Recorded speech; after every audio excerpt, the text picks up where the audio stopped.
এই পিনাকধারীর থান, এই থানে তুই যদি রুদ্রপানির সাধনা করিস তাহলে তোর অবশ্যই সাধনা সিদ্ধি লাভ ঘটবে।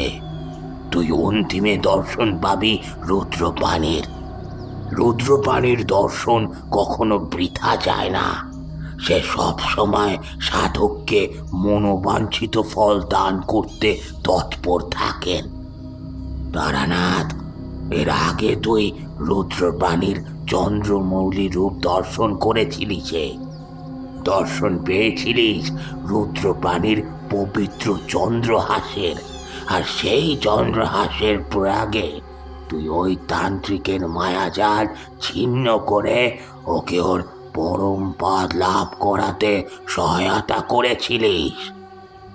আমি আমার কথা মতো সেই চন্দ্রহাসকে পুনরায় ফিরিয়ে নিয়ে যেতে এসেছি, আর তোকে নির্দেশ দিয়ে যাচ্ছি, তুই এই পিনাকধারীর মহাপীঠ থানে সাধনায় রত হয়ে যা। তোর সাধনায় তুষ্ট কর রুদ্রপানিকে, আর এইভাবে লাভ কর রুদ্রপানির পিনাক, যে পিনাক দিয়ে রুদ্রপানির ত্রিপুরাসুরের মধ্যেকার অশুভ প্রবৃত্তি বিনাশ ঘটিয়েছিলেন। কারণ আবারও ওই ভৈরবনাথ তান্ত্রিক জন্ম হয়েছে, আর সে এখন মহাচণ্ডেশ্বর ভৈরব নামে সাধনায় রত। তারানাথ, ও এখন আরো শক্তিশালী, আর ওকে ওর এই মায়াময় বন্ধন থেকে মুক্ত ওকে ওর পরম পাত মা কালীর চরণে পৌঁছে দেবে। এটাই ওর অন্তিম জন্ম হবে। তুই ওকে ওর গন্তব্যে পৌঁছে দিতে পারিস। আমি ব্রহ্মদৈত্য তোকে আশীর্বাদ করছি। তুই সাধনায় রত হয়ে যা, আর চন্দ্রহাসের ন্যায় লাভ কর পিনাক, আর মুক্ত কর ওই পথভ্রষ্ট তান্ত্রিককে।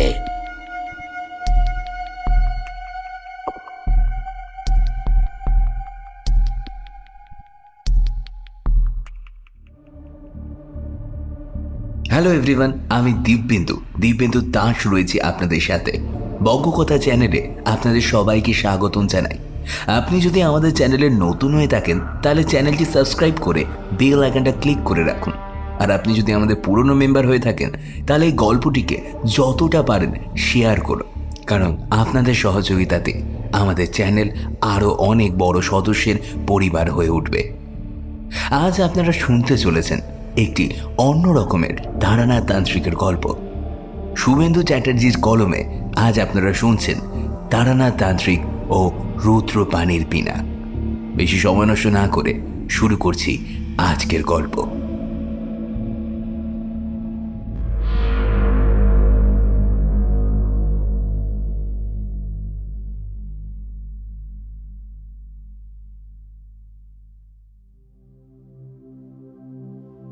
সৃষ্টি পরিচালনার কার্যে বিরাট পুরুষ নিজেকে পরমেশ্বরের নির্দেশে তিনটে রূপে বিভক্ত করেছিলেন, আর সেই তিন মূর্তি ব্রহ্মা, বিষ্ণু আর মহেশ্বর নামে এই জগৎ সংসারের সৃজন, পালন এবং ধ্বংস করে থাকেন। পরমেশ্বরের নির্দেশে ব্রহ্মা প্রাণীকুলের সৃষ্টি করেন, বিষ্ণু তাদের পালন করেন, আর অন্তিমে মহেশ্বর তাদের ধ্বংস করেন। এইভাবে এই সৃষ্টি আর ধ্বংসের লীলা চলতে থাকে। প্রলয় থেকে সৃষ্টি, এই প্রক্রিয়ায় মহেশ্বর বা রুদ্রর ভূমিকা সব থেকে গুরুত্বপূর্ণ। কারণ প্রলয়ের আগে পরমেশ্বরের নির্দেশে মহেশ্বর সুযোগ দেন সেই সমস্ত জীবকে যারা পাপের সংকিল সলিলে আবদ্ধ হয়ে মায়ার বন্ধনে ক্রমশ আবদ্ধ হয়েই চলেছে, তাদের মহেশ্বর পরমেশ্বরের ভজনা করার জন্য উৎসাহ প্রদান করেন। কিন্তু হতভাগ্য সেই সব জীব পরমেশ্বরকে ভুলে মিছা মায়ায় আবদ্ধ হয়ে বৃক্ষরূপে জড়ের মতো ওই পঙ্কিলেই আবদ্ধ হয়ে থাকে। নিজেদের সকল জ্ঞান, বিজ্ঞান, বুদ্ধিমত্তা সকল কিছু হারিয়ে কেবল মায়ার দাস হয়ে থাকে। কিন্তু মহেশ্বর প্রকৃতির নিয়ম অনুযায়ী সময়ের শেষে মহাপ্রলয়ের সময় সকল কিছুকে ধ্বংস করেন, আর সেই মহাপ্রলয়ে ওই সমস্ত মায়াগ্রস্ত জীব ধ্বংস হয়ে যায়। কিন্তু এর মধ্যে যে সমস্ত জীব সুকৃতি সম্পন্ন, তারা সেই মহেশ্বরের নির্দেশে পরমেশ্বরের ভজনা করেন। তারা সময়ের অন্তিমে মহেশ্বরের হাত ধরে ফিরে যায় পরমেশ্বরের ধামে। মহাপ্রলয়ের করাল রূপ ওদের আর দেখতে হয় না। সৃষ্টিকার্যে মহেশ্বর নিজের যোগ শক্তির মাধ্যমে নির্মাণ করেছিলেন দুটো মহাশক্তিশালী অস্ত্র, যে অস্ত্র দিয়ে মহেশ্বর পরমেশ্বরের নির্দেশ অনুসারে এই জগৎ সংসার রক্ষা করেন এবং দুষ্টের দমন আর শিষ্টের পালন করেন। সেই দুই অস্ত্রের প্রথমটা হল চন্দ্রাহত আর দ্বিতীয়টা হল পিনাক ধনুক। এই দুই অস্ত্র মায়াগ্রস্ত জীবের চোখের উপর থাকা মায়ার আবরণ সরিয়ে পরম সত্যের সাথে সাক্ষাৎ ঘটায়, যাতে সেই জীব বুঝতে পারে এই জগতে পরমেশ্বর একাই বিরাজ করেন, আর এই জগতের সব কিছুর উপর একমাত্র অধিকার পরমেশ্বরের, আর আমরা জীবেরা কেবল তার দাস হয়ে তার সেবা করে চলি। এই পরম সত্য রুদ্রপ্রাণী আমাদের জানিয়ে দিয়ে যান। সেইবার আমি আর আমার বাল্যবন্ধু কিশোরী ঠাকুরমশাই অর্থাৎ তারানাথ তান্ত্রিকের কাছে শুনেছিলাম সেই পরম সত্যকে, কিভাবে তিনি দর্শন করেছিলেন আর কিভাবেই বা তিনি এক পথভ্রষ্ট তান্ত্রিককে তার সঠিক গন্তব্যে পৌঁছে দিয়েছিলেন সেই কাহিনী। আর সেটা শোনার পর পশুপতিনাথ আর পরমেশ্বর দুজনের উদ্দেশ্যেই আমরা নত জানু হয়ে প্রণাম নিবেদন করেছিলাম। কারণ সত্যিই তো আমরা মায়াগ্রস্ত জীব, পরম সত্যকে জানবার সেই স্বতঃস্ফূর্ত ইচ্ছা আমরা ততক্ষণ করতে পারি না যতক্ষণ না পর্যন্ত মায়া থেকে উদ্ধার হবার আকুল প্রার্থনা না করছি, ততক্ষণ পিনাক পানির কৃপা হয় না আমাদের উপর। কিন্তু যখন আকুল নিবেদন করি, তখন পিনাক পানি আমাদের আর্মিতে সাড়া দিয়ে সেই পিনাক দিয়ে আমাদের চতুর্পাশে থাকা মায়ার বেষ্টনীকে সরিয়ে আমাদের জ্ঞান চক্ষু উন্মিলিত করে দেয়, আর তখন আমরা পরম সত্যকে দর্শন করতে পারি। সময়টা শ্রাবণ মাসের এক বর্ষণ মুখর সন্ধ্যা।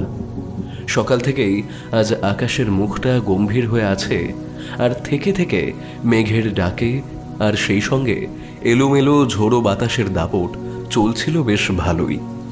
সেদিন আবহাওয়া ভালো না থাকায় দপ্তরে যায়নি, আর তাই সারাদিনটা নিজের ঘরে জানালাটার পাশে বসে বাইরে বৃষ্টি ভেজা কলকাতার পথঘাট দেখছিলাম। দুপুরে গিন্নি খিচুড়ি আর ইলিশ মাছ ভাজা বানিয়েছিল, আর সেটাকে জমিয়ে খেয়ে নিজের ঘরের বিছানায় গিয়ে শুয়ে রইলাম। আর এইভাবে শুয়ে থাকতে থাকতে কখন যে দুই চোখের পাতা এক হয়ে এলো জানি না, আর আমি ঘুমিয়ে পড়লাম। আমার ঘুম যখন ভাঙল, তখন আমি উঠে দেখি আমার ঘরে চেয়ারটার উপর এসে বসে আছে আমার বাল্যবন্ধু কিশোরী সেন, আর ওর পাশে দাঁড়িয়ে আছে আমার গিন্নি। গিন্নি এবার আমাকে বলল, সত্যি বাবা, কি ঘুম গো তোমার? সে কখন থেকে তোমাকে ডাকছি আর তুমি তো শুনছই না। এই দেখো, ঠাকুরপো এসেছেন তোমার সাথে দেখা করার জন্য। তোমরা দুজন কথা বলো, আমি বরং তোমাদের জন্য চা বানিয়ে নিয়ে আসছি। এই কথা বলে গিন্নি চলে গেল রান্নাঘরে, আর ও চলে যাবার পর কিশোরী আমাকে বলল, কি ভাইয়া, আজ দপ্তর যাওনি? আর ভাইয়া, এরকম বৃষ্টি ভেজা আবহাওয়ায় দপ্তরে যেতে ইচ্ছা করলো না, আর তাই আজকে ছুটি নিয়ে বাড়িতেই ছিলাম সারাদিন। কিন্তু এখন ভাবছি যে দপ্তর চলে গেলেই ভালো হতো, কারণ এইভাবে সারাদিন শুয়ে বসে থাকতে ভালো লাগে না। যাক, এখন তুমি চলে এসেছো, এখন তাই ভালো লাগছে। গল্পগুজব করবার একটা সাথী পেলাম। তা ভাইয়া, যখন ঘরে থাকতে ভাল লাগছে না আর বাইরে এরকম বৃষ্টি ভেজা শ্রাবণের সন্ধ্যা, তখন আর ঘরে কেন? চলো আমরা দুজন আমাদের সেই চিরপরিচিত ঠিকানা অর্থাৎ মঠ লেনে তারানাথ তান্ত্রিকের বাড়ি যাই। ওখানে গিয়ে ঠাকুরমশাইয়ের কাছ থেকে কিছু রোমাঞ্চকর গল্প শুনে আসি। হ্যাঁ, কি বলো? ঠাকুরমশাইয়ের গল্পগুলো এরকম বৃষ্টি ভেজা আবহাওয়ায় শুনতে কিন্তু বেশ ভালোই লাগে। তাই এখানে বসে থেকো না, চলো তাড়াতাড়ি পোশাকটা পাল্টে নাও, তারানাথের বাড়ির উদ্দেশ্যে বেরিয়ে পড়ি। এরপর আমি কিশোরীর কথায় সম্মতি জানিয়ে পোশাকটা পরিবর্তন করে বেরিয়ে পড়লাম ওর সাথে তারানাথের বাড়ির উদ্দেশ্যে। যথারীতি বাড়ির কাছ থেকেই মটলেন যাবার ট্রাম পেয়ে গেলাম, আর ওই ট্রামে উঠে পড়লাম আমরা দুজন। ট্রামটা মোটামুটি ফাঁকাই ছিল, আর আমি এবং কিশোরী বসেছিলাম জানালার পাশের সিটটায়। সেই খোলা জানলা দিয়ে আমরা শ্রাবণের বৃষ্টি ভেজা কলকাতার রাজপথের দৃশ্য দেখতে দেখতে এগিয়ে চললাম আমাদের গন্তব্য মটলেনের দিকে। যথারীতি ঘণ্টাখানেকের মধ্যেই আমাদের ট্রাম আমাদের নিয়ে এলো মটলেনের সামনে, আর এবার আমরা দুজন নেমে পড়লাম ট্রাম থেকে। এরপর ট্রাম চলে গেল তার পরবর্তী গন্তব্যের দিকে, আর আমরা দুজন এবার প্রবেশ করলাম মটলেনের সরু গলিটার মধ্যে। গলির মধ্য দিয়ে হাঁটতে হাঁটতে আমরা এসে উপস্থিত হলাম তারানাথের বাড়ির সদর দরজার সামনে। কিশোরী সদর দরজায় টোকা দিতেই সদর দরজাটা খুলে গেল, আর দরজাটা খুলে দিলেন স্বয়ং তারানাথ নিজেই। আমাদের দুজনকে দেখে একগাল হাসি দিয়ে বললেন, আরে কি সৌভাগ্য আমার! আজকে আমি তোমাদেরই কথা ভাবছিলাম যে তোমরা কতদিন আসো না আমার কাছে। হয়তো আমাকে বলেই গেছো, কিন্তু আমার ষষ্ঠ ইন্দ্রিয় আমাকে জানান দিচ্ছিল আজ তোমরা আমার কাছে আসবে। আর তাই তো আমি চারিকে একটু দোকানে পাঠিয়েছি তোমাদের জন্য তেলে ভাজা আনতে। ও এসে পড়বে। চলো তোমরা ভেতরে চলো, বৈঠকখানায় গিয়ে বসি। এরপর আমি আর কিশোরী তারানাথের সাথে প্রবেশ করলাম বাড়ির ভেতরে, আর তারপর সিঁড়ি দিয়ে উঠে এসে পড়লাম দোতলার বৈঠকখানায়। তারানাথ আমাদের হাতের ইশারায় ভেতরে আসতে বললেন। এবার আমি আর কিশোরী বৈঠকখানায় প্রবেশ করে তক্তপোষের সামনে বিছানো মাদুরটার উপরে গিয়ে বসলাম, আর তারানাথ গিয়ে বসলেন তক্তপোষের উপরে। এবার তারানাথ আমাদের উদ্দেশ্যে বললেন, এই বৃষ্টিমুখ শ্রাবণের সন্ধ্যায় আমার মন বলছিল তোমরা দুজনে আমার কাছে আসবে, আর তার যথেষ্ট কারণও আছে। এই বৃষ্টিমুখর সন্ধ্যায় আমাদের বাঙালিদের চায়ের আসরে একটা দুটো ভূতের গল্প না হলে চলে না। আর তার উপর যদি সেটা সত্যি ঘটনা অবলম্বনে হয় তাহলে তো আর কোনো কথাই নেই। সেখানে বাচ্চা থেকে বুড়ো সব বয়সী শ্রোতারাই জমিয়ে বসে সে গল্প শুনতে থাকে। তুমি আর কিশোরী এই দুজন আমার গল্পের গুণগ্রাহী শ্রোতা। আর সেই কথা তো আমি তোমাদের আগেও বলেছিলাম। এই তোমাদের জন্যই আমি সুযোগ পেয়ে যাই নিজের অতীতের জীবনের সেই সব হারিয়ে যাওয়া স্মৃতির অতল থেকে সেই সমস্ত পুরনো রোমাঞ্চকর ঘটনাগুলোকে পুনরায় উঠিয়ে আনার। আমার বলা সমস্ত গল্পই নিছক কোনো ছেলে ভোলানোর গল্প নয়। সেসবই আমার সাথে ঘটা সত্যি ঘটনা, যেগুলো তোমরা কোনো না কোনো সাধারণ মানুষ কখনোই নিজের যুক্তি তর্কের পরিসীমা দিয়ে ব্যাখ্যা করতে পারবে না। কারণ এগুলো সমস্তটাই অলৌকিক ঘটনা। আর এই পৃথিবীতে এমন অনেক কিছুই ঘটে যেগুলো আমরা আমাদের যুক্তিতর্ক বিজ্ঞান মনস্কতা দিয়ে বিচার করতে পারি না। আর তাই অতি সহজেই আমরা বলে দিই এই সমস্ত ঘটনা কল্পনা, এগুলোর সাথে বাস্তবের কোনো মিল নেই। যেমন কিশোরীকে দেখো, ও আমার এই গল্পগুলোকে নিছকই ছেলে ভোলানোর গল্প হিসাবে বিবেচনা করে। আর তাই গল্পের শেষে ওর মুখে সবসময় একটা ওই অবিশ্বাসী ছাপ থাকে। আমাদের এই কথোপকথনের সময় 4-3 কাপ চা আর তেলে ভাজা নিয়ে বৈঠকখানায় প্রবেশ করলো, আর তারপর আমাদের দুজনকে দেখে একগাল হাসি দিয়ে বলল, কাকাবাবু, আপনারা বেশ অনেকদিন পর এলেন। আজ সকাল থেকেই বাবা আপনাদের কথা খুব বলছিল জানেন, আর এখন আপনারা এসে গেছেন, তাই বাবা এখন বেশ খুশি। আপনারা গল্প করুন, আমি আসছি। এই কথা বলে চারি চলে গেল। ও চলে যাবার পর তারানাথ আমাদের বললেন, নাও নাও, তোমরা আগে একটু খেয়ে নাও, তারপর আমি আসল গল্পে প্রবেশ করছি। আমি চায়ের কাপটা হাতে তুলে নিয়ে চায়ে একটা চুমুক দিলাম, আর কিশোরী ওর সাথে আনা পাসিং শোয়ের প্যাকেটটা তারানাথের হাতে তুলে দিল।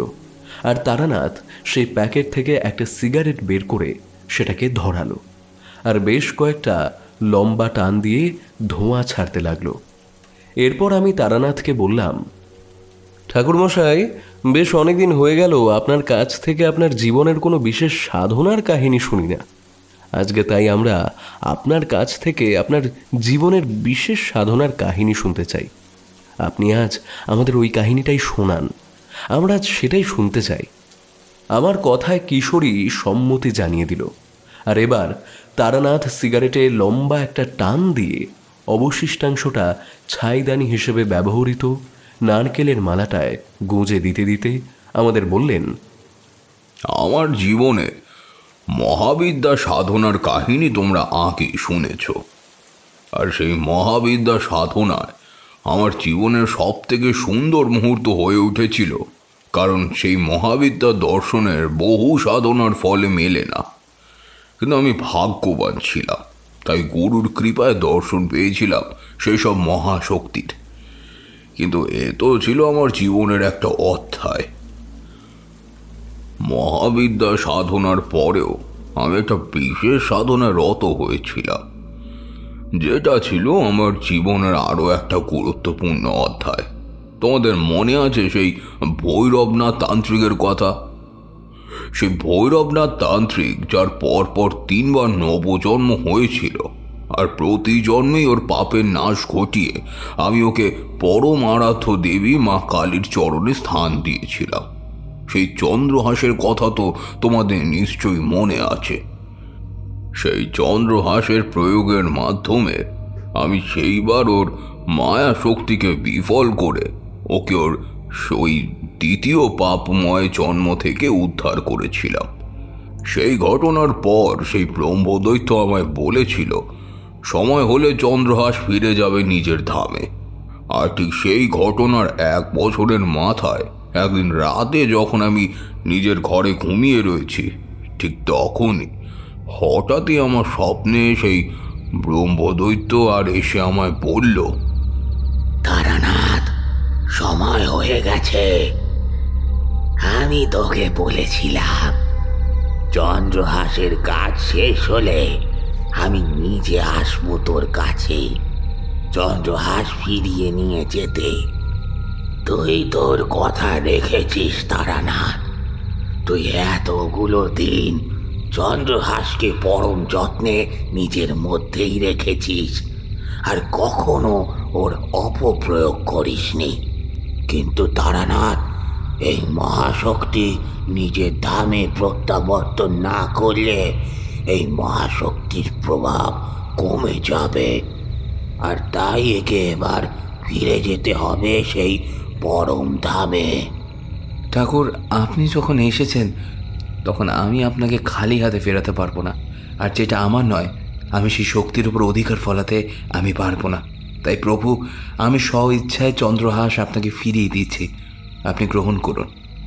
তারানাথ, যে দেখ আকাশের দিকে, দেখ কে এসেছেন তোর কাছে। শুনতে পাচ্ছিস তারানাথ?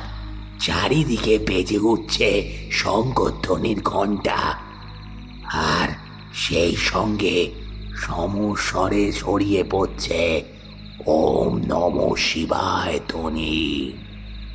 ব্রহ্মদৈত্যর কথা মতো আমি তাড়াতাড়ি ঘর থেকে বাইরে বেরিয়ে উঠোনে এলাম। সেখানে এসে দেখলাম রাত্রির অন্ধকার চিরে এক উজ্জ্বল শ্বেত শুভ্র আলোক জ্যোতিতে চারিদিক উদ্ভাসিত হয়ে উঠেছে, আর আলোক জ্যোতিতে আকাশে দৃশ্যমান হচ্ছেন এক ব্রহ্মাণ্ডের ধ্বংসকর্তা এবং তমগুণের নিয়ন্তা চন্দ্রমৈলী ভগবানের অবয়ব। চন্দ্রমৈলীর অবয়বের মস্তকে শোভাবর্ধনকারী চন্দ্রের উজ্জ্বল দীপ্তি। এই শ্বেত শুভ্র আলোকমণ্ডলের উৎস।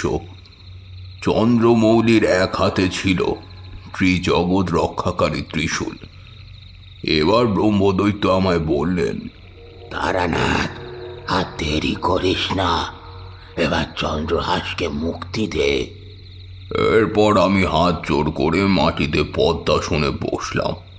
আর তারপর ব্রহ্মদৈত্য আমার কাছে এসে আমার মাথায় হাত রেখে মন্ত্র উচ্চারণ করলেন। এই মন্ত্র উচ্চারণের সাথে সাথে আমার শরীর থেকে ধীরে ধীরে এক উজ্জ্বল আলোক বলয় বেরিয়ে আসতে শুরু করলো। আর সেই আলোক বলয় ক্রমে ক্রমে এক খড়গের রূপ ধারণ করলো। আর সেই খড়গ ধীরে ধীরে আকাশপথে ওই চন্দ্রমৈলী ভগবানের অবয়বের দিকে এগিয়ে গেল। আর একটা সময় পর আমি আর ব্রহ্মদৈত্য দুজনেই দেখলাম চন্দ্রহাস চন্দ্রমৈলী ভগবানের সেই অবয়বে স্থান করে নিল। আর ঠিক সেই সময় চারিদিকের থেকে ভেসে আসলো শিব মন্ত্র।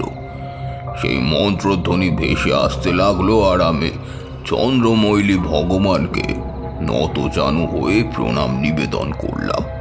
আর দেখতে দেখতেই চন্দ্রমৈলী ভগবান অন্তর্ধান করলেন।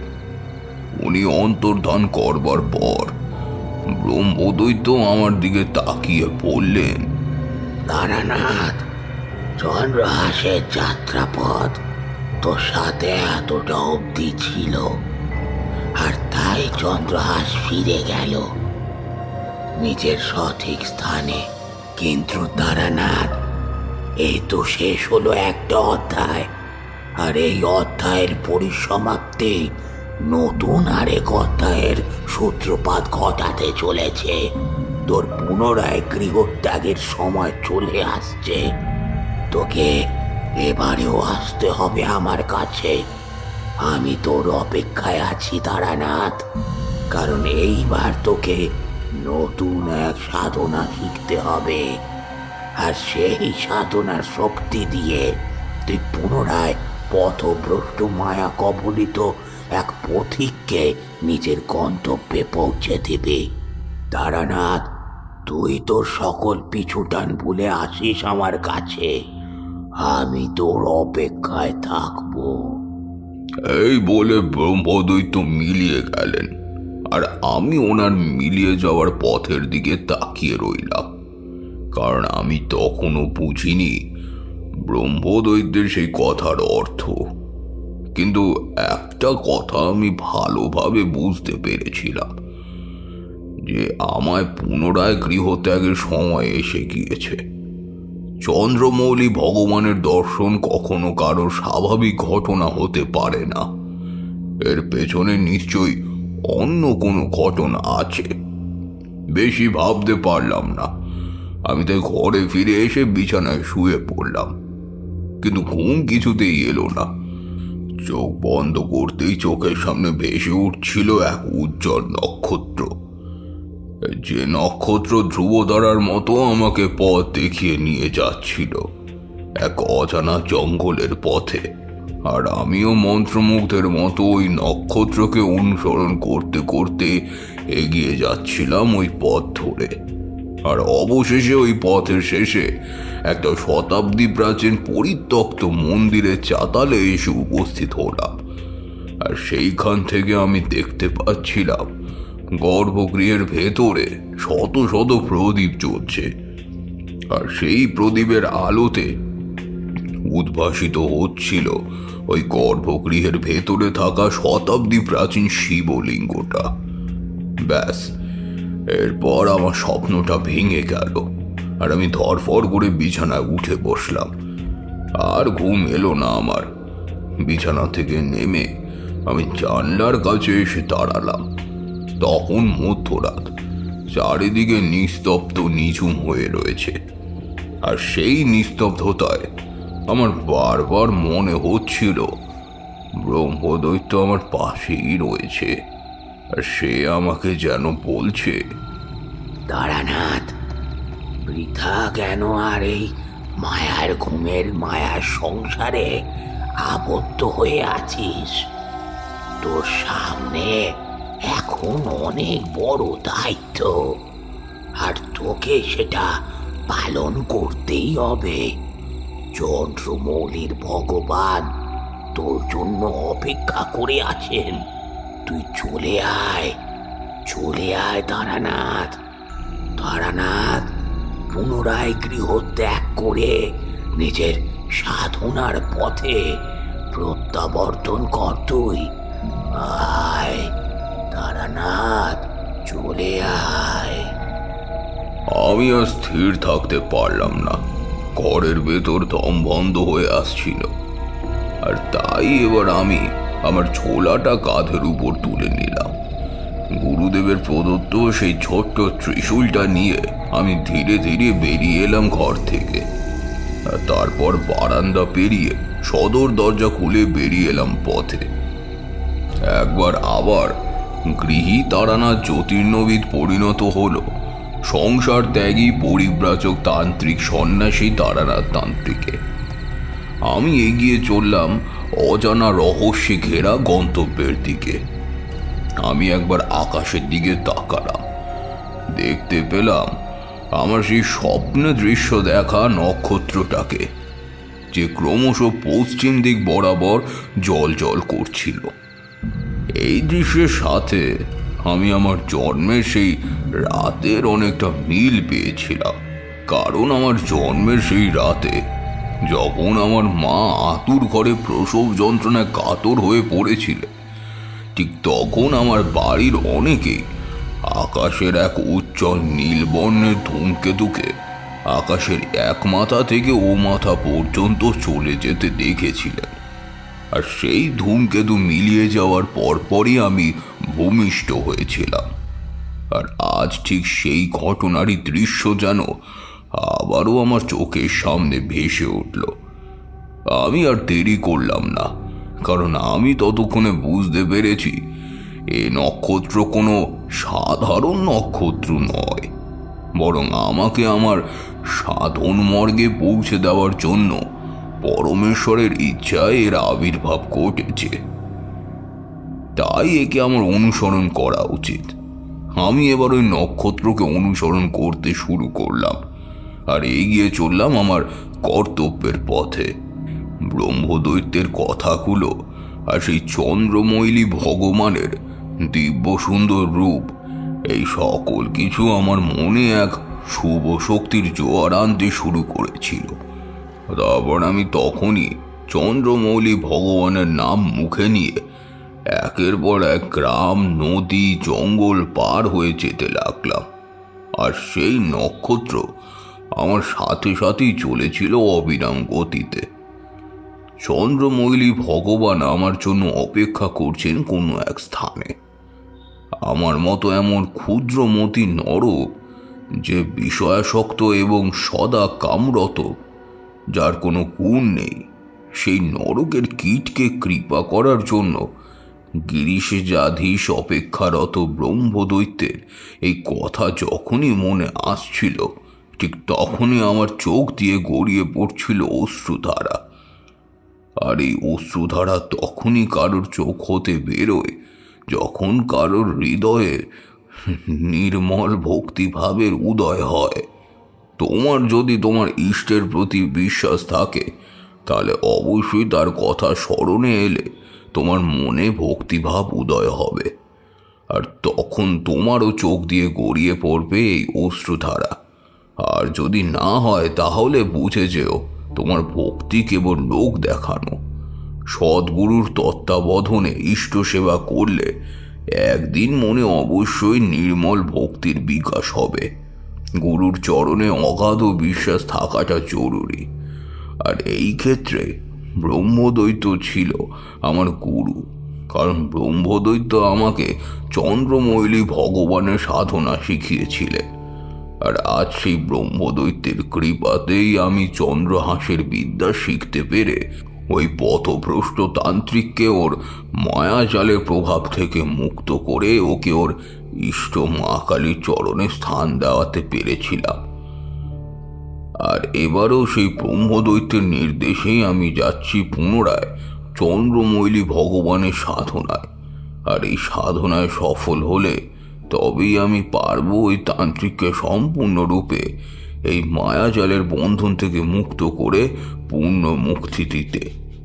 এভাবে পথ চলতে চলতে একসময় পূব দিকের আকাশে ফর্সা হয়ে এলো, আর আমি তখন লোকালয়ে ছড়িয়ে অনেক দূর একটা জঙ্গলাকীর্ণ নির্জন স্থানে এসে উপস্থিত হলাম। পথশ্রমে ক্লান্ত থাকায় আমি ওই স্থানেই একটা গাছের নিচে কিছুক্ষণ বসলাম, আর তারপর চোখ দুটো আমার ভারী হয়ে এসেছে। আমি ওই স্থানেই ঘুমিয়ে পড়লাম। ঘুমের মধ্যে আমি একটা স্বপ্ন দেখেছিলাম। আমি দেখলাম এক জটাধারী সাধু বাবা এক শিবলিঙ্গের উপর দুধের বর্ষা করছেন, আর আমার দিকে তাকিয়ে বলছেন, आए आए बेटा, এখানে আয়, इधर तुझे साधना करना होगा। এইখানে সাধনা করলে মহাশক্তি অর্জন করতে পারবি। তুই চলে আয় बेटा, देरी करिस ना। मैं तेरे लिए इधर इंतजार कर रहा हूं। आजा आजा बेटा आजा। ব্যাস, আমার ঘুম ভেঙে গেল।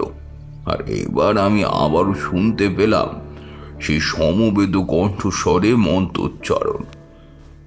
আমি এবার এই মন্ত্রের উৎস অনুসন্ধান করতে করতে জঙ্গলের আরো ভেতরে প্রবেশ করলাম। আর এবার জঙ্গলে ক্রমশ ঘন হয়ে আসতে শুরু করলো, কিন্তু আমি সকল বাধা বিঘ্নকে অতিক্রম করতে করতে আমি একটা সময় জঙ্গলের এমন একটা স্থানে এসে উপস্থিত হলাম যেখানে জঙ্গল কিছুটা পাতলা হয়ে এসেছে, আর দূর থেকে একটা নাম না জানা নদীর পাড় দেখা যাচ্ছিল। আমি ওই স্থানে দাঁড়িয়ে চারপাশে একবার চোখ বুলিয়ে নিতে নিতে হঠাৎ গুরু গম্ভীর পুরুষালী কণ্ঠ শুনতে পেলাম। हर हर महादेव। बेटा তুই এসেছিস? আয় আয় বেটা, আমার কাছে আয়। আমি এই ডাক শুনে চমকে পেছনে তাকালাম, আর সেখানে তাকিয়ে আমি দেখলাম জটা জুটোধারী সেই সাধু যাকে আমি আমার স্বপ্নে দেখেছিলাম। সেই সাধু এখন আমার সামনে এসে উপস্থিত হয়েছে। প্রসন্ন মূর্তি সাধু বাবা একটা শিশুসুলভ হাসি দিয়ে আমার মাথায় নিজের হাতটা রেখে আমাকে বললেন, বেটা আমি জানতাম তুই আসবি। হ্যাঁ, তুই আসবি এখানে, তাই আমি এখানে বহুদিন ধরে তোর জন্য অপেক্ষা করছিলাম। আয় আয় বেটা, আমার সাথে আয়, তোকে তোর গন্তব্যে পৌঁছে দিই। এরপর আমি সাধু বাবার সাথে এগিয়ে গেলাম। জঙ্গলের একটা নির্দিষ্ট দিকে আমরা গেলাম, আর সেখানে পৌঁছে আমি দেখলাম আমার সামনে একটা মন্দিরে ধ্বংসাবশেষ, আর সেই মন্দিরের বিভিন্ন ফাটলে বট, অশ্বত্থ প্রভৃতি গাছ দখল নিয়েছে। তারনাথ, এই পিনাকধারী থান, এই থানে তুই যদি রুদ্রপাণির সাধনা করিস তাহলে অবশ্যই তোর সাধনায় সিদ্ধি লাভ ঘটবে, আর তুই অন্তিমে দর্শন পাবি রুদ্রপাণির। রুদ্রপাণির দর্শন কখনো বৃথা যায় না। সে সবসময় সাধককে মনোবাঞ্ছিত ফল দান করতে তৎপর থাকেন। তারানাথ, এর আগে তুই রুদ্রপাণির চন্দ্রমৌলি রূপ দর্শন করেছিলি, আর দর্শন পেয়েছিলি রুদ্রপাণির পবিত্র চন্দ্রহাসের। আর সেই চন্দ্রহাসের প্রয়োগে তুই ওই তান্ত্রিকের মায়াজাল ছিন্ন করে ওকে ওর পরম পদ লাভ করাতে সহায়তা করেছিলিস।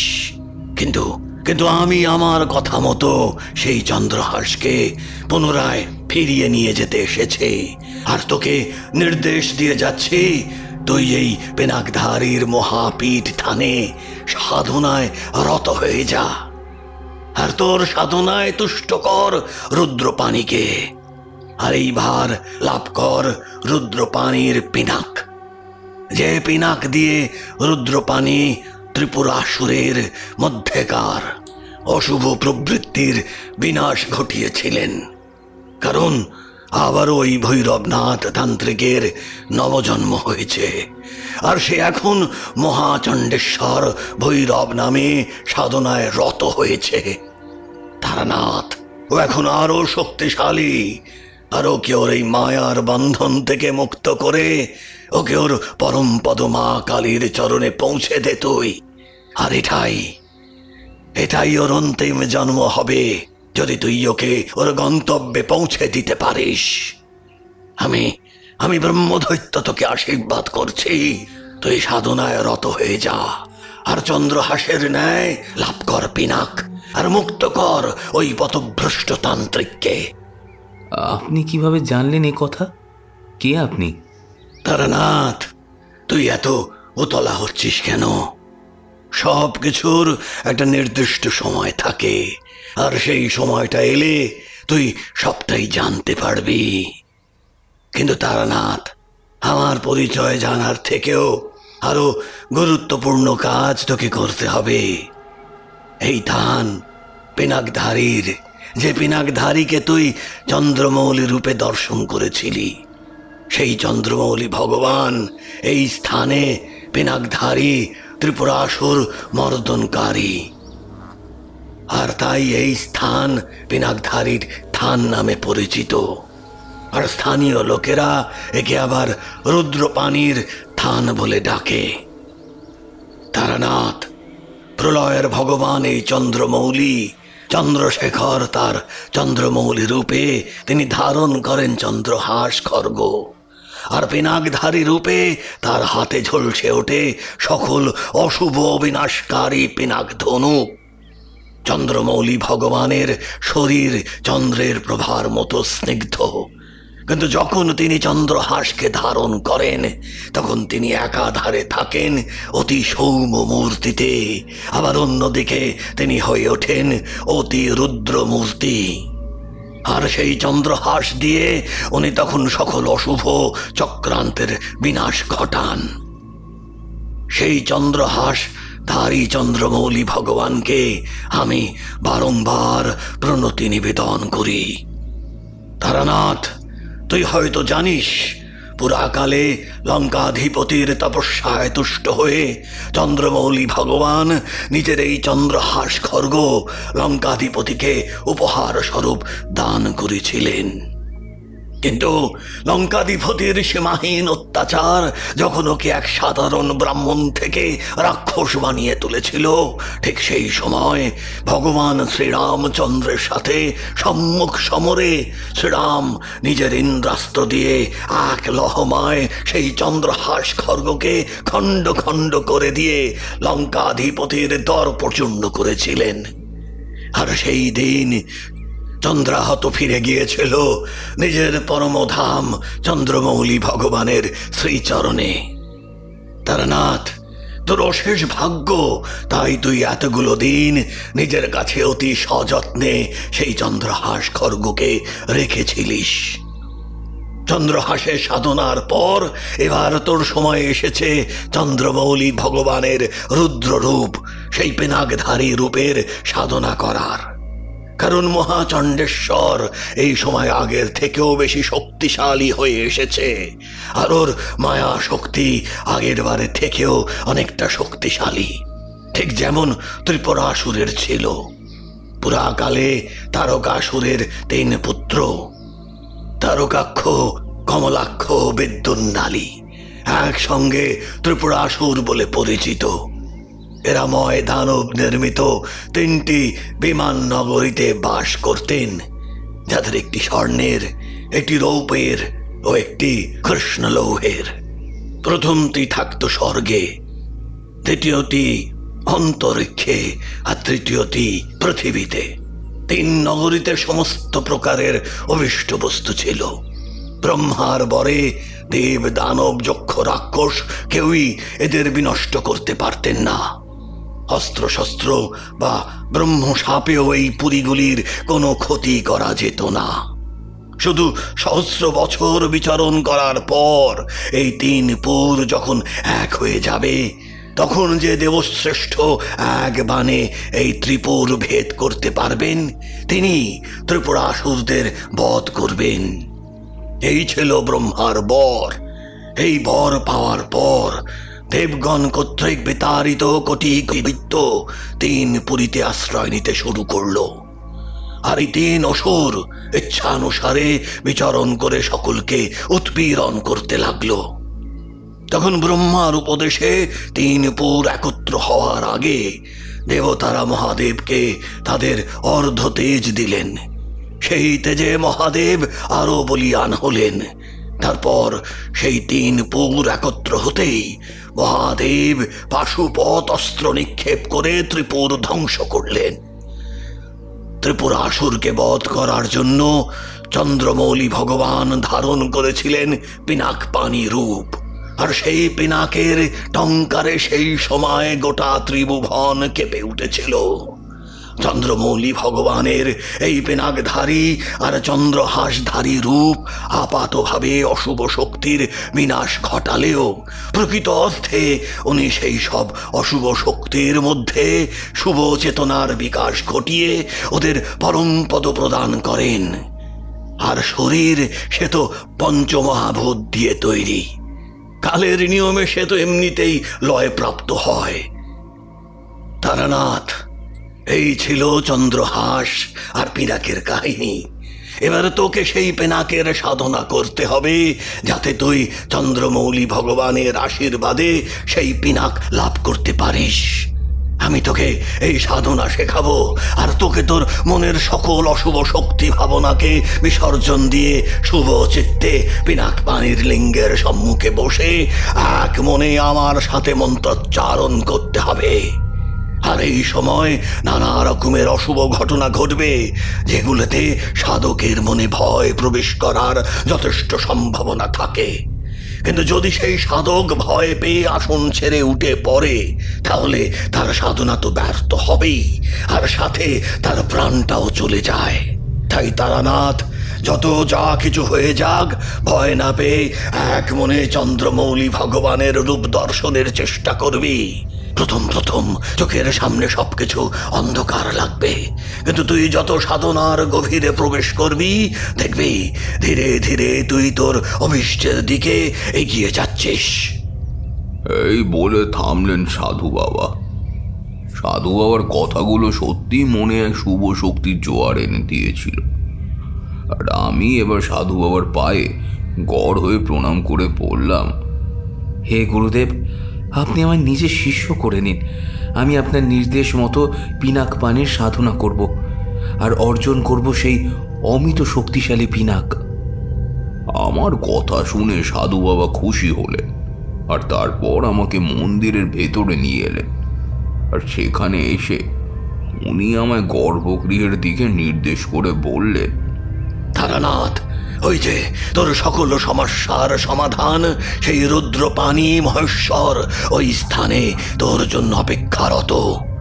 ইনি একাধারে চন্দ্রমৌলি, আবার অন্যদিকে ইনি পিনাক পানি চন্দ্রশেখর। সাধু বাবার নির্দেশ মতো গর্ভগৃহের দিকে তাকিয়ে আমি দেখলাম কোষ্ঠী পাথরের তৈরি এক শিবলিঙ্গ স্থাপিত রয়েছে। ওইখানে আর শিবলিঙ্গের ঠিক মধ্যভাগে এক রূপলি অর্ধচন্দ্রের শোভা পাচ্ছিল, আর শিবলিঙ্গের ঠিক পাশেই ছিল ত্রিশূল ত্রিজগৎকে রক্ষাকারী অমোঘ অস্ত্র।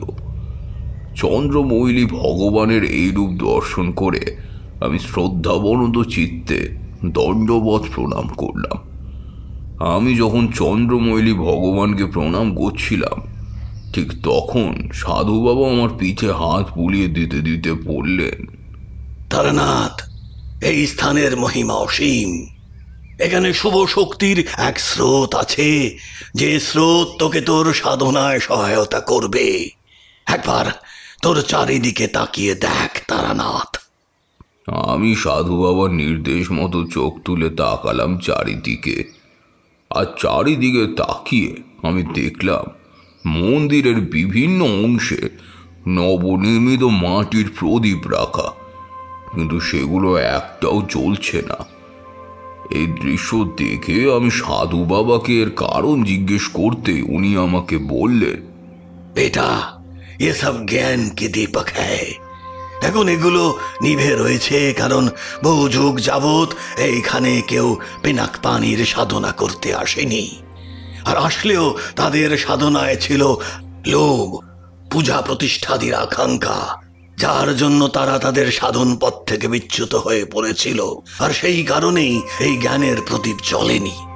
কিন্তু তারানাথ, আমার বিশ্বাস যে পারলে একমাত্র তুই পারবি এই জ্ঞানের প্রদীপকে নিজের সাধনার মাধ্যমে পুনর্জাগরিত করতে। আর এই প্রদীপ প্রজ্বলিত হলে তবেই পিনাকপানি চন্দ্রমৌলি ভগবানের দর্শন ঘটবে তারানাথ। আজকে রাতের বেলা এই স্থানে শুরু হবে সেই সাধনা, আর চলবে 4 দিন পর্যন্ত। কারণ ঠিক 4 দিনের মাথায় ত্রিপুরারির পূর্ণিমা, অর্থাৎ যেই দিন ত্রিপুরারি ভগবান নাশ করেছিলেন ত্রিপুরাসুরকে, সেই দিনে যদি এই সকল কয়টা প্রদীপ একসাথে জ্বলে ওঠে, তাহলে বুঝে নিস তোর সাধনা সফল। আর ঠিক সেই মহেন্দ্রক্ষণে তুই চন্দ্রমৌলি ভগবানের দর্শন লাভ করতে পারবি। এরপর সাধু বাবা আমাকে ওনার কুটিরে নিয়ে এলেন, আর তারপর কিছু ফলমূল দিয়ে বললেন, তারানাথ, তুই এই ফলগুলো গ্রহণ করে একটু বিশ্রাম নিয়ে নে। আমি তোকে ঠিক মধ্যরাতে নিতে আসবো সাধনার জন্য। আর আজ থেকে টানা 4 দিন চলবে সারা রাত সাধনা। এই বলে সাধু বাবা চলে গেলেন, আর আমি এখন কুটিরে একা। যথারীতি সাধু বাবার দেওয়া ফলমূলগুলো খেয়ে আমি মেঝেতে বেছানো ব্যাঘ্র চর্মের আসনে মাথা রেখে শুয়ে পড়লাম। পরিশ্রমের ক্লান্তিতে কখন যে 2 চোখ লেগে এসেছিল তা আমি জানি না। ঘুমের ঘোরে একটা স্বপ্ন দেখলাম। আমার চোখের সামনে ভেসে উঠল আমার সেই ছোটবেলার গ্রামের নির্জন গ্রীষ্মের দুপুরের একটা দৃশ্য। ওই গ্রীষ্মের নির্জন দুপুরে আমি দেখলাম আমি তাল গাছের নিচে একাকী দাঁড়িয়েছিলাম, আর আমার সামনে এসে উপস্থিত হয়েছিল সেই ঘন কৃষ্ণ বর্ণের লোকটি। তার পরনে ছিল খাঁটো ধুতি, আর আদুল গা হাতে ধরা ছিল হাড়ের তৈরি লাঠি। আমি সেই ব্যক্তির চোখের সাথে চোখ রেখে তাকিয়েছিলাম, আর ওনার সেই চোখ দুটোর মধ্যে আমি সৃষ্টি, স্থিতি ও প্রলয়ের নানাবিধ ঘটনা দেখতে পাচ্ছিলাম। আমার মন থেকে সকল চিন্তা ভাবনা দূরীভূত হতে থাকে। আমি দেখলাম আমি আর সেই গ্রামের মাঠে নেই, তার পরিবর্তে আমি রয়েছি এক অসীম অনন্ত এক মহাশূন্যে, যেখানে ছিল শত সহস্র গ্রহ নক্ষত্র, যারা পলকে ধ্বংস হচ্ছিল আর সৃষ্টি হচ্ছিল। এভাবে আমি কতক্ষণ ঘুমিয়েছিলাম জানি না। একটা রাতচড়া পাখির কর্কশ ডাকে আমার ঘুম ভেঙে গেল, আর ঘুম ভাঙতেই আমি দেখলাম ততক্ষণে সন্ধ্যা গড়িয়ে রাত নেমেছে। গ্রামাঞ্চলের রাত এমনি নিস্তব্ধ আর নিঝুম হয়। আমি এবার উঠে কুটির থেকে বেরিয়ে গেলাম, আর তারপর কাজের ওই নদীটায় গেলাম স্নান করতে। যথারীতি স্নান সেরে আমি কুটিরে ফিরে নতুন রক্তবস্ত্র পরিধান করে কপালে দিলাম রক্তচন্দনের তিলক, আর গলায় পরলাম পদ্মবীজের মালা। এরপর ধীরে ধীরে রাত গভীর হলো। চারিদিকে নিস্তব্ধতা আরো বৃদ্ধি পেয়ে গেল, আর সেই নিস্তব্ধতায় সাধু বাবা এলেন কুটিরে, আর এসে আমায় বললেন, সময় হয়ে গেছে তারানাথ, সাধনায় বসতে হবে এবার। চল চল আমার সাথে। এরপর সাধু বাবা আমায় নিয়ে চললেন পিনাকধারীর থানে। যথারীতি ওখানে পৌঁছে আমি দেখলাম নিশ্ছিদ্র অন্ধকার। মন্দিরের ভেতরে কেবল পিনাকধারী মহাদেবের লিঙ্গের মাঝখানে থাকা ওই রূপলি অর্ধচন্দ্রের আভায়া কিছুটা হলেও গর্ভগৃহের ভেতরকে আলোকিত করে উঠেছিল। এরপর সাধু বাবা আর আমি দুজনে পিনাকধারী মহাদেবের সম্মুখে থাকা ব্যাঘ্রচম্রের আসনে গিয়ে বসলাম। এরপর সাধু বাবা আমাকে বললেন, তারানাথ, এই আসনে বসে মন্ত্র জপ করতে হবে তোকে। এই বলে সাধু বাবা একটা ছোট্ট কাচের টুকরো আমার কপালে ঠিক মাঝখান বরাবর গেঁথে দিলেন, আর সঙ্গে সঙ্গে তীব্র যন্ত্রণায় ছটফটে উঠলাম আমি। সাধু বাবা আমাকে বললেন, তারানাথ, এইবার তোর সাধনায় মন বসবে, কারণ এই কাঁচের টুকরো তোর বিক্ষিপ্ত মনকে একাগ্র করতে সাহায্য করবে। তাই যন্ত্রণা ভুলে এবার চোখ বন্ধ করে আমার সাথে মন্ত্র জপ করতে শুরু কর। নমো শিবায় শান্তায় করুণাপত্রায় হেতবে নিবেদিতামি যত্নানং তং গতিতং পরমেশ্বর। সাধু বাবা এই মন্ত্র আমার কানে দিলেন, আর তারপর আমি আর সাধু বাবা দুজনেই চোখ বন্ধ করে একাগ্র চিত্তে পিনাক পানির সাধনায় মন দিলাম। প্রথম দিকে বেশ ভালোই মন্ত্র জপ চালিয়ে গেলাম, কিন্তু সাধু বাবার কথা মতো অশুভ শক্তির আগমন ঘটতে এবার শুরু হলো। আমরা যখন চোখ বন্ধ করে একাগ্র চিত্তে মন্ত্র জপ করছিলাম, ঠিক তখনই কোথা থেকে শনশন শব্দে একরা শীতল বাতাস এসে শরীরে কাঁপুনি ধরিয়ে দিতে শুরু করলো। আমার মনের ভাব বুঝতে পেরে সাধু বাবা আমাকে বললেন, না তারানাথ, এই সব ভাবনাকে মনে আসতে দিস না। তুই যেটাকে শীতল বাতাস বলে মনে করছিস, আদপে এখানে কোনো হাওয়াই বইছে না। এসব কিছু অশুভ শক্তির চক্রান্ত। কারণ ওরা চায় না আমরা এই সাধনাটা চালিয়ে নিয়ে যাই।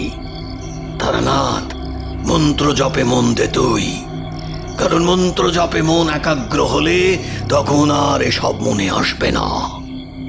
এমন সময় শীতল বাতাস থেমে গেল। আমাদের চতুর্পাশে এবারে মায়াবী আগুনের বলয়ের সৃষ্টি হলো, আর সেই আগুনের তাপ আমি অনুভব করতে পারছিলাম, কিন্তু এবার আমি বিচলিত হলাম না। কারণ সাধু বাবা আমাকে বলেছিল এইসব মায়া। অগ্নি বলয়ের তাপ বেশ অনেকক্ষণ ধরেই সহ্য করলাম, কিন্তু মন্ত্র জপ থামালাম না। হঠাৎ অনুভব করলাম আমার চারপাশটা যেন বদলে গেল, আর আমি তখন নিজেকে আবিষ্কার করলাম এক অসীম অনন্ত মহাশূন্যে, যেখানে আমি শত সহস্র গ্রহ নক্ষত্র আর ধূমকেতু। আমি দেখতে পাচ্ছিলাম ওই মহাশূন্যের অন্ধকারময় আকাশে পলকের মধ্যে এক একটা গ্রহ সৃষ্টি হচ্ছে, আর পরক্ষণেই সেগুলো ধ্বংস হয়ে যাচ্ছে। মহাশূন্যে দাঁড়িয়ে থাকতে থাকতে আমার অন্তরটা সকল রকমের জাগতিক চিন্তাভাবনা কলুষ থেকে মুক্ত হয়ে ওই মহাশূন্যের মধ্যে একেবারে শূন্য হয়ে যেতে লাগলো। তখন আমি আর তারানাথ তান্ত্রিক নয়, আমার কোনো জাত নেই। আমি এখন এক অনন্ত বিস্তৃত মহাশূন্যে বিচরণকারী ক্ষুদ্র নগণ্য জীব, যার অস্তিত্ব এই মহাশূন্যে এক কণা ধুলোর মতো। সৃষ্টি ও প্রলয়ের মাঝে থাকা সেই জীব আমি যে তার চোখ দিয়ে সৃষ্টির রহস্যকে প্রত্যক্ষ করছি। এভাবে আমি পূর্ণ সমাধিতে লীন হলাম, আর তখন আমার মুখ দিয়ে কেবলমাত্র সেই মন্ত্রটাই বেরিয়ে আসছিল, নমো শিবায় শান্তায় করুণাত্রায় হেতবে নিবেদিতামি জন্মাত্মাং তাং গতিং পরমেশ্বর। এইভাবে যে কতক্ষণ ধ্যানস্থ ছিলাম তা আমি জানি না, কিন্তু আমার ধ্যান ভাঙল সাধু বাবার ডাকে। তারানাথ, তোর সাধনা সফল হচ্ছে, যে দেখ প্রদীপগুলোর দিকে। ওনার কথা শুনে আমি ওই প্রদীপগুলোর দিকে তাকালাম। দেখলাম প্রথম সারি প্রথম 10টা প্রদীপ জ্বলে উঠেছে, আর সেই আলোতে মন্দিরের ভেতরের প্রায় অন্ধকার পরিবেশটা কিছুটা হলেও আলোকিত হচ্ছে। ততক্ষণে পূব দিকের আকাশ পরিষ্কার হয়ে গিয়েছিল, আর তাই আমি সাধু বাবার সাথে নদীতে স্নান সেরে নিয়ে রুদ্রবাণীর পুজো করে নিলাম। এরপর সাধু বাবা আমাকে বললেন, তারানাথ, তোর মনে গতকাল যে মহাশূন্যের সৃষ্টি হয়েছিল সেটাকে ধরে রাখিস তুই, কেননা এই মহাশূন্যে বিরাজ করেন পিনাক পানি। পিনাক পানি নিজেও নির্বাণ স্বরূপ, আর এই মহাশূন্যেই তার অবস্থান। তোর হৃদয়ে যত শূন্য হবে জাগতিক কামনা বাসনা থেকে, ততই তুই চন্দ্রমৌলি ভগবানের রূপ দর্শনের অধিকারী হয়ে উঠবি। নমামি সমেশান নির্বাণ রূপং বিভং ব্যাপকং ব্রহ্মবেদ স্বরূপং নিজং নির্গুণং নির্বিকল্পং নিরীহং চিদাকাশমাকাশপাশং ভজেহম। এই মন্ত্রটা বলে সাধু বাবা চলে গেলেন ওখান থেকে। এরপর আমার মন আরো ব্যাকুল হয়ে উঠল। চন্দ্রমৌলি ভগবানের পিনাক পানি রূপ দর্শনের জন্য। আর তাই এবার আমি নিজের অজান্তেই শিবলিঙ্গকে জড়িয়ে ধরে কেঁদে উঠলাম আর বললাম, কবে প্রভু, কবে তোমার সেই মঙ্গল রূপে দর্শন করব, কবে? আমি কীর্তি, ধন্যবাদ, ঐশ্বর্য কিচ্ছু চাই না, কিচ্ছু না, কোনো মহাশক্তি। আমি শুধু তোমার সেই পরম মঙ্গলময় দিব্য রূপকে দর্শন লাভের জন্য এসেছি। তুমি আমার সেই রূপ দর্শন দাও প্রভু, সেই রূপের দর্শন দাও। এইভাবে যখন আমি শিবলিঙ্গকে জড়িয়ে ধরে কাঁদছিলাম, ঠিক তখনই মন্দিরের চাতালের কাছে একটা বছর 10-এর বাচ্চা ছেলে হাতে একটা বাঁশের তৈরি তীর ধনুক নিয়ে ভাঙা সিঁড়ি দিয়ে উঠে এলো। মন্দিরের ভেতরে এসে আমাকে কোমল স্বরে আমাকে উদ্দেশ্য করে বলল, কি রে বোকা ছেলে, হ্যাঁ এত তাড়াতাড়ি হাল ছেড়ে দিচ্ছিস? এই তো সাধনার শক্তি, মন এত দুর্বল হলে পারবি না, তুই সেই শক্তির দর্শন করতে একদমই পারবি না। আমি এবার তাকালাম ওই ছেলেটির দিকে, আর তাকিয়ে দেখলাম আমার সামনে বছর 10-এর বাচ্চা ছেলে দাঁড়িয়ে আছে। পরনে তার মলিন খাঁটো ধুতি আর তার কাঁধে ছিল ধনুক। দিব্য জ্যোতিময় সেই ছেলে এগিয়ে এলো আমার কাছে, আর তারপর আমায় মাথায় হাত রেখে বলল, মনের বিশ্বাসকে দৃঢ় করলে তবেই মনের ভেতর থাকা জ্ঞানের প্রদীপ প্রজ্বলিত হবে, আর সেই আলোতেই তুমি দর্শন পাবে ওই মহাশক্তির। নিজের সাধনার শক্তির উপর বিশ্বাস রাখো, আর গুরুর চরণে অচলা শ্রদ্ধা রাখো, তবে গিয়েই তোমার অভীষ্ট সিদ্ধ হবে। এই বলে আমার চোখের সামনে ওই ছেলেটা ধীরে ধীরে শিবলিঙ্গের পেছনে চলে গেল। আমি ওকে দেখতে পেলাম না, কিন্তু ওর বলা কথাগুলো তখনও আমার কানে বেজে আছে। আর সেই সঙ্গে মনের ভেতরে পুনরায় নতুন উদ্যম অনুভব করলাম। এরপর যথারীতি সেদিন রাতেও গুরুদেব আর আমি সাধনায় বসলাম।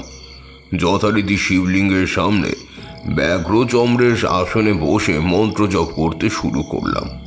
অশুভ শক্তিদের হাহাকারে চিৎকারের শব্দ শোনা যাচ্ছিল, কিন্তু এইবার আমি নির্বিকার এক মনে ধীরে ধীরে প্রবেশ করছিলাম সেই সমীরহিত অনন্ত মহাশূন্যে, যেখানে ছিল শুধুই শূন্য জাগতিক কামনা বাসনার ঊর্ধ্বে।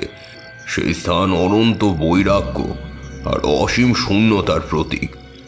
আরও আমার চোখের সামনে সেই প্রলয় এবং সৃষ্টির দৃশ্য সব ভেসে উঠতে লাগলো, আর আমি পূর্ণ সমাধিতে লীন হলাম। আর এক এক করে কয়েক সারি ওই প্রদীপ জ্বলে উঠল, আর গোটা মন্দিরে ছড়িয়ে পড়তে লাগলো এক অপরূপ স্বর্গীয় সুগন্ধ। এভাবেই কতক্ষণ ধ্যানস্থ ছিলাম তা আমি জানি না, কিন্তু ধ্যান ভাঙার পর সাধু বাবা আমাকে জ্বলন্ত প্রদীপগুলো দর্শন করলেন, আর তারপর আমাকে বললেন, তারানাথ, আর এক রাতের সাধনা, তারপর তুই তোর অভিষ্ট লক্ষ্যে পৌঁছে যাবি। তারানাথ, আর দেরি করিস না, নিজেকে আরো ভালো করে আজকের সাধনার জন্য প্রস্তুত করে নিস। আজকে আমি তোর পরীক্ষা নেব। তুই আজ একাকী এই স্থানে সাধনায় বসবি। আজকের সাধনায় প্রমাণিত হবে যে তুই পিনাক পানির পিনাক ধারণ করার জন্য প্রস্তুত কিনা। আমি জানি তারানাথ, তুই আজকের সাধনায় ঠিক সফল হবি। এই বলে সাধু বাবা চলে গেলেন। সেদিন রাতে আমি একাকী রক্তবস্ত্র পরিধান করে হাতে ত্রিশূল নিয়ে পুনরায় বসলাম সাধনায়। আর আজ আমার মন প্রশান্ত, কারণ আমি জানি এমন কিছুটা হলেও আমার অন্তরে যে শূন্যতা সৃষ্টি হয়েছে, যে শূন্যতা বিরাজ করেন চন্দ্রমৌলি ভগবান, তাই একবার আমি তার নাম স্মরণ করে মন্ত্র জপ করতে বসলাম। আর এইবার চোখ বন্ধ করে শুরু করলাম মন্ত্র জপ। প্রথম বেশ কিছুক্ষণ সময় নির্বিঘ্নেই জপ করলাম, কিন্তু এরপরেই শুরু হলো নারী কণ্ঠের অপার্থিব হাহাকারের শব্দ। মাঝে মাঝে নারী কণ্ঠের চাপা আর্তনাদের শব্দ কানে আসতে লাগলো। আমি জানতাম এইসব আর্তনাদ বহু বছর আগে অপঘাতে মৃত নারীদের। এগুলো সব অতৃপ্ত আত্মার আর্তনাদ, যাদের মৃত্যুর পর মুক্তি হয়নি। আর তাই এরা সাধারণত সাধকদের কাছে আসে মুক্তি লাভের আশায়, কিন্তু এরা ততক্ষণ মুক্তি পায় না যতক্ষণ না পর্যন্ত পরমেশ্বরের কৃপা হয় এদের, এইভাবেই ঘুরে বেড়ায় তারা। কিন্তু আমি এদের ভয় না পেয়ে এক মনে জপ করতে লাগলাম। আর এইবার আমার চোখে ভেসে উঠল সেই দিব্য বালকের স্বরূপ। সেই বালক নিজের হাতে ধরেছিল এক দিব্য ধনু। শত শত মণিমাণিক্য খচিত সেই ধনুকে ঝলসে উঠেছিল দিব্যাস্ত্র। ধনুকে জলজল করছিল হংসাকৃতি মুখ বিশিষ্ট এক কালো বর্ণের তীর, আর ওই তীরের মুখে প্রজ্বলিত হয়ে উঠেছিল প্রলয়ের অগ্নি। আমি দেখলাম ওই বালক প্রবল হুঙ্কারে ধনুকের থেকে তীরটাকে নিক্ষেপ করল ব্রহ্মাণ্ডের দিকে, আর চোখের নিমিষে সমগ্র সৃষ্টি লুপ্ত প্রায় হয়ে গেল, মহাশূন্যে বিলীন হয়ে গেল। সেই বালক তখন পুনরায় গর্জন করে উঠল, আবারও নিমিষের মধ্যেই সৃষ্টি নির্মাণ হতে শুরু করলো। আর তখন চারিদিক থেকে অসংখ্য শঙ্খ আর ঘণ্টা ধ্বনি ভেসে আসতে শুরু করলো। আর আমি দেখলাম ওই সীমারহিত অনন্ত মহাশূন্যে ওই বালক একাকী দাঁড়িয়ে রয়েছে, আর ওর এক হাতে তখনও জলজল করছিল একটা দিব্য ধনুকটা। এই দৃশ্য দেখার পর আমার সকল বাহ্যিক চেতনা লুপ্ত হয়ে যায়। পুনরায় সমাধিস্থ হলাম আমি। আর ওদিকে আজ একসাথে সকল কটা প্রদীপ জ্বলে উঠল। শুধু ওই বৃত্তাকার চক্রের একদম মাঝে উপস্থিত ওই বড় প্রদীপটা জ্বলল না। আজ আবারও সেই দিব্য সুগন্ধ ছড়িয়ে পড়ল গোটা গর্ভগৃহ তথা মন্দিরে। আমি জানি না কতক্ষণ ধ্যানস্থ ছিলাম। আবারও ভোরের বেলা সাধু বাবার ডাকে ধ্যান ভাঙল আমার। আর তার ধ্যান ভঙ্গ হতেই সাধু বাবা আমাকে বললেন, তারানাথ, তুই তুই এই পরীক্ষায় উত্তীর্ণ হয়েছিস। এবার তুই পুরোপুরি প্রস্তুত পিনাক পানির পিনাক ধারণ করার জন্য। আজকে কার্তিক মাসের পূর্ণিমা, ত্রিপুরারি পূর্ণিমা। আজ সেই দিন যেদিন চন্দ্রমৌলি ভগবান জগৎ সংসারের হিতের জন্য ত্রিপুরাসুরকে বধ করার জন্য ধারণ করেছিলেন পিনাক পানি রূপ। ত্রিভুবন কেঁপে উঠেছিল। আজ ভগবানের সেই রূপ দেখে অষ্টাদশ ভুজ রূপে চন্দ্রমৌলি ভগবান নিজের সেই সত্যম শিবম সুন্দরম পরিত্যাগ করে অসুর সংহার মূর্তি ধারণ করেছিলেন। তারানাথ, আজ নিজের হৃদয়ে শুদ্ধ ভক্তির চরম বিকাশ ঘটাস, আর তাহলেই পিনাক পানির দর্শন ঘটবে আজ তোর। এই বলে সাধু বাবা চলে গেলেন। সেদিন সারাদিন উপবাস করলাম আর শিবলিঙ্গের অভিষেক সম্পূর্ণ করলাম। আর এইসব করতে করতে দুপুর গড়িয়ে বিকেল হয়ে গেল। আর সেই পরন্ত বিকেলের বিদায়ী সূর্যের রক্তিম আলোয় আমি আবারও সেই ছেলেটাকে দেখতে পেলাম। সেই এক মলিন খাঁটো ধুতি আর কাঁধে ছিল তার তীর ধনুক। আমার কাছে এসে বলল, কি গো, আজ তো তোমার পরীক্ষা। মনে সকল দ্বিধাদ্বন্দ্ব সংশয়কে দূরে সরিয়ে এই অন্তিম পথকে পাড়ি দাও, কারণ এই পথে শেষে রয়েছে তোমার বহু প্রতীক্ষিত সিদ্ধি। পিনাকপানির আশীর্বাদ তোমার জন্য অপেক্ষা করছে। তুমি একাগ্র চিত্তে এই স্থানেই আজ এই অন্তিম মন্ত্র জপ করবে, বুঝলে? চিন্তা করো না, তোমার জয় হবেই। এই বলে ছেলেটা আমার মাথায় হাত বুলিয়ে দিল, আর আমার মন স্থির হয়ে গেল। এরপর যথারীতি সন্ধ্যা বন্ধন শেষ করে নতুন রক্তবস্ত্র পরিধান করলাম, আর গলায় দিলাম পদ্মবীজের মালা। ইতিমধ্যে সাধু বাবা এসে উপস্থিত হলেন। আমি এবার ওনাকে প্রণাম করে বললাম, গুরুদেব, আকাশে ত্রিপুরারি পূর্ণিমার চাঁদ উদয় হয়েছে, অর্থাৎ আজ অন্তিম সাধনার সময় এসে উপস্থিত হয়েছে। আপনি আমায় আশীর্বাদ করুন যাতে আমি এই সাধনায় সফল হতে পারি। তারানাথ, এই সেই মহেন্দ্রক্ষণ যখন সৃষ্টি রক্ষা করার জন্য চন্দ্রমৌলি ভগবান ত্রিপুরাসুরকে ধ্বংস করার জন্য পিনাকপানি রূপ ধারণ করেছিলেন। আর এই প্রশস্ত সময় তুই এবার আসনে গিয়ে বস, আর চোখ বন্ধ করে একাগ্র চিত্তে অন্তিম মন্ত্র জপ শুরু কর। আজ অনেক কিছু ঘটবে, কিন্তু সেগুলোতে কর্ণপাত না করে নিজের সাধনা চালিয়ে যাস তুই। যা তারানাথ, যা, আর দেরি করিস না। আমাদের হাতে বেশি সময় নেই। মহেন্দ্রক্ষণ চলে গেলে এই সুযোগ আমরা আর পাবো না। এরপর আমি সাধু বাবার কাছ দিয়ে বিদায় নিয়ে চলে এলাম, মন্দিরে এলাম। আর সেখানে এসে মহাদেবকে প্রণাম করে তার সম্মুখে আসন করে বসলাম।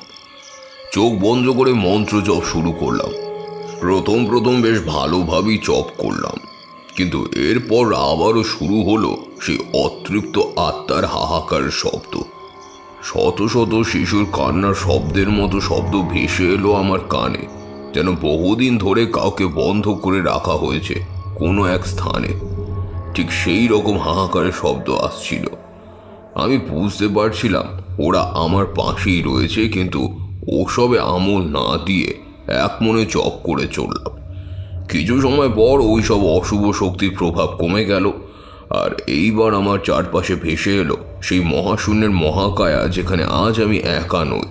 আমার সম্মুখে রয়েছে সেই বালক, কিন্তু আজ কি দিব্য জ্যোতিময় রূপ তার সেই দিব্য প্রভা কোটি কোটি সূর্য এবং চন্দ্রের প্রভাকেও ছাপিয়ে চলে যায়। সেই ছেলের পদতলে অষ্টসিদ্ধি শোভা পাচ্ছে, আর তার দুই চোখে সূর্য আর চন্দ্র। ওই দিব্য জ্যোতিময় বালক আমার দিকে তাকিয়ে স্মিত হাসি হেসে বলছে, তুই কার সাধনা করছিস এই 3 দিন ধরে? চোখ মেলে চেয়ে দেখ, তুই যার জন্য এত ব্যাকুল হয়ে উঠেছিলিস সে আজ তোর সম্মুখে এসে উপস্থিত। আর তোর সাধনার কোনো প্রয়োজন নেই, তোর সকল পরীক্ষা এখানেই শেষ। আমি এবার চোখ মেললাম, আর চোখ মেলে দেখি আমি রয়েছি সেই মহাশূন্যে, আর ওই ছেলে আমার সামনে ধনুক হাতে দাঁড়িয়ে। আমি এবার ওকে বললাম, কি তুমি, আর এটা কোন স্থান? আমার এই কথা শুনে ওই ছেলেটা আবার হেসে আমাকে বলল, আমি এই সৃষ্টির নির্মাণকারী বিশ্বকর্মা, আর কল্পান্তরে এই সৃষ্টির বিনাশকারী মহাকাল স্বরূপ আমি সৃষ্টি এবং আমি প্রলয়। ব্রহ্মা আমি, বিষ্ণু আমি, সত্য আমি, সুন্দর আমি, শিব আমি, মহেশ্বর আমি, জীব আমি, আর জীবের অন্তরে বসবাসকারী সেই পরমেশ্বর আমি। এই সৃষ্টির সকল স্থাবর জঙ্গলের অধিপতি একমাত্র আমি। চন্দ্রমৌলেশ্বর আমি, আর আমি সেই ত্রিপুরারি ভগবান মহেশ্বর। তারানাথ, এই স্থান হলো মহানির্বাণের স্থান। এই সীমারোহিত মহাশূন্যে একা আমি বিরাজ করি। কাল ভৈরব রূপে তোকে আমি অনেক আগে এই সত্য জানিয়েছিলাম, আর আজ আবারও সেই কথা তোকে স্মরণ করিয়ে দিলাম। আমি এই বালকের রূপে সদা সর্বদাই তোর পাশে ছিলাম, আর আজ তোর সাধনায় তুষ্ট হয়ে আমি নিজে এলাম তোর কাছে, তোকে সেই মহাশক্তির আধার পিনাক দিতে। এই কথা বলতে বলতে সেই বালক নিজের স্বরূপ ধারণ করলো। সে দিব্য সুন্দর রূপের বর্ণনা ব্রহ্মা নিজের চন্দ্রমুখেও করতে পারবে না। আমি দেখলাম এই মহাশূন্যের আকাশে শত শত নক্ষত্র মণ্ডলী একত্রিত হয়ে এক ঐশ্বরিক অবয়বের সৃষ্টি করতে লাগলো, আর সেই সঙ্গে চারিদিক হতে শঙ্খ আর ঘণ্টার ধ্বনি হতে লাগলো। আর সেই সঙ্গে আমি শুনতে পেলাম সমবেত কণ্ঠে সেই মন্ত্রধ্বনি। আর দেখতে দেখতেই সেই অবয়ব নিরাকার থেকে সাকার রূপ ধারণ করলো। চারিদিক উদ্ভাসিত হয়ে সেই দিব্য শ্বেত শুভ্র আলোকমালায় জটাজুটোধারী নীলকণ্ঠ মহাদেবকে যারা মস্তকে শোভাবর্ধন করছিল, চন্দ্রদেব, আর যার হাতে ধরা ছিল ত্রিজগৎকে রক্ষাকারী ত্রিশূল, সেই মহেশ্বর আমার সামনে ষোড়শ কলা নিয়ে উপস্থিত হয়েছেন। আমি মহেশ্বরের এরূপ দর্শন করতে পেরে বারংবার দণ্ডবৎ প্রণাম করলাম ওর চরণে। মহেশ্বর চন্দ্রমৌলি ভগবান আমাকে আশীর্বাদ করে বললেন, তারানাথ, তোর সকল সাধনা সফল হয়েছে। তুই যে উদ্দেশ্য নিয়ে এই পিনাক পানির রানে এসেছিস সেই উদ্দেশ্য সফল হয়েছে। আমি তোকে আমার ত্রিপুরাসুর মর্দনকারী পরম শক্তিশালী পিনাকের শক্তি প্রদান করছি, যে শক্তি দিয়ে তুই মহাচণ্ডেশ্বর তান্ত্রিকের মায়াজাল ছিন্ন করে ওকে ওর পরম গন্তব্যে মহাকালীর চরণে পৌঁছে দিস। পিনাকের শক্তি অসীম, এই শক্তি চিরকাল শুভ্রের স্থাপনা করে এসেছে, এর কখনো অমর্যাদা করিস না তুই। এই বলে চন্দ্রমৌলি ভগবান নিজের ত্রিনয়ন থেকে এক উজ্জ্বল আলোক রশ্মি নির্গত করে সেই আলোকপুঞ্জ আমার দিকে পাঠিয়ে দিলেন। আর দেখতেই দেখতে ওই আলোক রশ্মি আমার অন্তরে প্রবেশ করে গেল। এরপর আমি পুনঃ চন্দ্রমৌলি ভগবানকে দণ্ডবৎ প্রণাম করে বললাম, হে পরমেশ্বর, আপনার কৃপার অযোগ্য এই সন্তানকে আপনি কৃপার চক্ষু মনে করে আশীর্বাদ স্বরূপ এত বড় দায়িত্ব তুলে দিলেন। এর সম্মান যেন আমি রাখতে পারি। আপনার কাছে আমার শুধু এইটুকু প্রার্থনা, জীবনে কখনো যেন লোভের বশবর্তী হয়ে এই মহাশক্তির অপপ্রয়োগ না করি। এরকম চির মানসিকতা আমাকে প্রদান করুন হে চন্দ্রমৌলীশ্বর ভগবান। এরপর মহেশ্বর আমাকে আশীর্বাদ করে অন্তর্ধান করলেন, আর আমি ফিরে এলাম ওই মন্দিরে। ওখানে এসে আমি দেখলাম ওই বৃত্তাকার চক্রের একদম মাঝে উপস্থিত বড় প্রদীপটা জ্বলছে। সে এক উজ্জ্বলভাবে গোটা মন্দিরকে দিব্য সুগন্ধ ছড়িয়ে দিচ্ছে ওই প্রদীপ। সাধু বাবা এসে উপস্থিত হয়েছেন, আর আমার দিকে তাকিয়ে উনি বললেন, তারানাথ, তুই পেরেছিস সকল পরীক্ষায় উত্তীর্ণ হতে। অবশেষে তুই পিনাকের শক্তি অর্জন করতে সক্ষম হয়েছিস। এইবার আমি আমার আসল পরিচয় তোকে বলার সময় এসে গেছে। এই দেখ তারানাথ, আমি সেই ব্রহ্মদৈত্য। তোকে তোর সাধনার পথে অগ্রসর করার জন্যে আমার এই মনুষ্য বেশ ধারণ। এইবার তারানাথ, তোকে এখান থেকে যেতে হবে চন্দ্রকেতুগড় গ্রামে। পুরুলিয়া জেলার প্রত্যন্ত গ্রাম এটা। এই গ্রামে ওই শয়তান তান্ত্রিক মহাচণ্ডেশ্বর নিজের মায়াজাল বিস্তার করে ওখানকার নিরীহ মানুষের জীবনকে দুর্বিষহ করে তুলেছে। তোকে ওদের রক্ষা করতেই হবে, আর সেই সঙ্গে মহাচণ্ডেশ্বরের মুক্তির পথ তোকেই প্রশস্ত করতে হবে। যা তারানাথ, তুই এবার রওনা হয়ে যা।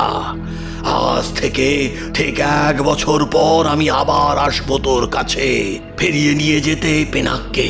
আর সেই দিন তুই আবার এই তান্ত্রিকের অন্তিম জন্মের সাক্ষী হবি। তোকে আবারও চন্দ্রমৌলি ভগবানের সাধনায় ফিরে আসতে হবে। যা তারানাথ, তোর মঙ্গল হোক। এরপর ওই দিন রাত্রি শেষে আমি রুদ্রপাণি মহাদেবকে আর ব্রহ্মদৈত্যকে প্রণাম করে বেরিয়ে পড়লাম আমার পরবর্তী গন্তব্য পুরুলিয়া জেলার প্রত্যন্ত গ্রাম চন্দ্রকেতুগড়ের উদ্দেশ্যে। এত অবধি বলে থামলেন ঠাকুরমশাই, আর আমরাও এতক্ষণ মন্ত্রমুগ্ধের মতো শুনছিলাম ওনার এই কাহিনীটা। গল্পটার পরবর্তী অংশ সেদিন আর ঠাকুরমশাই আমাদের বলেননি, তাই আমাদের মনে একটা কৌতূহলের উদ্রেক হয়েছিল। সেদিন সেই কৌতূহলকে সঙ্গে নিয়েই আমি আর কিশোরী ঠাকুরমশাইয়ের কাছ থেকে বিদায় নিয়ে চলে এলাম বাড়িতে।